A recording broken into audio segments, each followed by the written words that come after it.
Home Sweet Home continues with Confessions of a Realtor. Here's Deborah Roberts. It's official. The real estate market is coming back. And from princely penthouses to not-so-posh potholes, looks like a murder scene. An army of real estate agents is out there trying to make a killing. This is a bare-knuckle business, and there are no refs on the sidelines. As superstar agent Ryan Serhant portrays on $1 Million Listing New York, about to begin a new season in May, I know you pretend like you know everything. a realtor's life is a daily Darwinian struggle for survival. Look me in the eye, man. Yes, I'm looking you in the eye. I want you to leave right now. In New York City alone, there are 27,000 real estate agents. Last year, there was 12,598 contracts. So they're out there desperate. And they're trying to think of ways, okay, how am I going to make money today? Are you a shark? You have to be. Trouble is, sometimes those sharks are feeding on you. Real estate can get very aggressive. Remember this shark? That's the nature of the business. You bring out the teeth when you're a broker. Deals are made and lost in seconds. Wheeling and dealing from the backseat of his chauffeured Cadillac Escalade, Serhant confesses the hustle can begin the moment you press the search button on your computer. I can take photos from around the world, whatever it is, and I can just create, a listing page.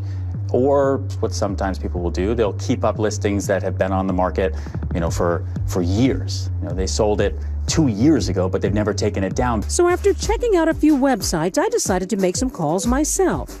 We've changed the agent's voice. I was looking at one of your listings. They'll say something like, We have a contract out on that one. just went into contract. We have others that are kind of similar. The apartment is no longer available, They just signed. but I've got the guy upstairs might sell. I can send you another one that's similar. Can you meet me tomorrow? Shouldn't you take it down? Yes, yes I am. And then they will try to show you anything because now you're an active buyer. Then there's the listings lingo. Prepare to become fluent. There are so many misleading words in real estate advertising, the most creative business in the world. When it says cozy, what does that mean, cozy? Cozy means small. Sandra Renamato, veteran of HGTV's Property Virgins, helps decipher the code. Awaiting your touch means you're gonna have to do a lot of work here. Needs TLC means handyman special. Handyman special, they all need I'm talking in the code, oh my goodness, I'm guilty. Partial view means you have a partial view of the water because you're looking at it through a building. Serhant showed us a trophy property that actually lives up to the hype. After you. Thank you. 3 bedrooms, 3.5 baths, with breathtaking views of the city. So a view of the Empire State Building. Not bad. But Ryan says a slick agent could pull the wool over your eyes by not mentioning all the things you can't see. The biggest ethical issue that I see in the real estate market is dishonesty. If somebody was hurt or killed there, if there were bed bugs there, do they have to tell me this stuff? Yes. Now, there are a lot of agents who will say, oh, well, I didn't know. So if you say, Ryan, you never told me that, the apartment was full of termites, and I could say, oh, well, I didn't know. And if brokers can bamboozle the buyers, they can just as easily sucker the sellers, says Renamato. Start with those open houses. Think they're for your benefit? Think again. The real reason why a realtor does open house is for self-promotion. See, we're using the for sale sign or the ads, the internet presence to get buyers to call us, and then we can convert them. And believe it or not, your agent may be taking money out of your pocket, all because he doesn't want to split the big fat commission with another agent.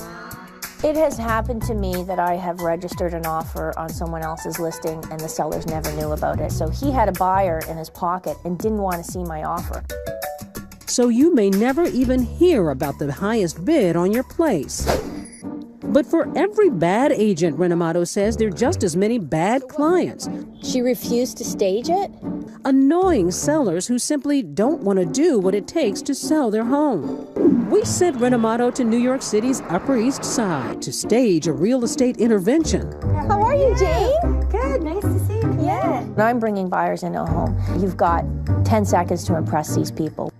Wow, I feel like I have vertigo. You can see it there. You can see how the floor dips. Yep, a warped floor. And what's that pesky smell? Are you a smoker? I'd like to say I'm a smoker in disguise. I smelled it as soon as I walked in. How do you walk into someone's house and say it smells? But you have to. And burned out light bulbs. Come on. Do you think you can change 2 light bulbs? I noticed that, and then I was like, oh, I'll do it later. Jane, you've got 3, 4, 5, 6, 7, 8, 9 pieces of furniture plus a bed. You have to sell the space. You have to sell the size. I want you to take half of that stuff out. As she was telling me how cluttered it was, I was starting to feel claustrophobic myself. Worst of all, like so many sellers, Sandra says Jane has overpriced her apartment, in this case by $30,000. If nobody's coming to see your home and other homes in the neighborhood are selling, it's time to reduce the price. Ah, price, the $1 million word, which brings us back to Ryan Serhant's penthouse. And like the best of the best, There's nothing else like this. Serhant's always out to close the deal. Any confession? Who lives in this building? You maybe. Yeah, right.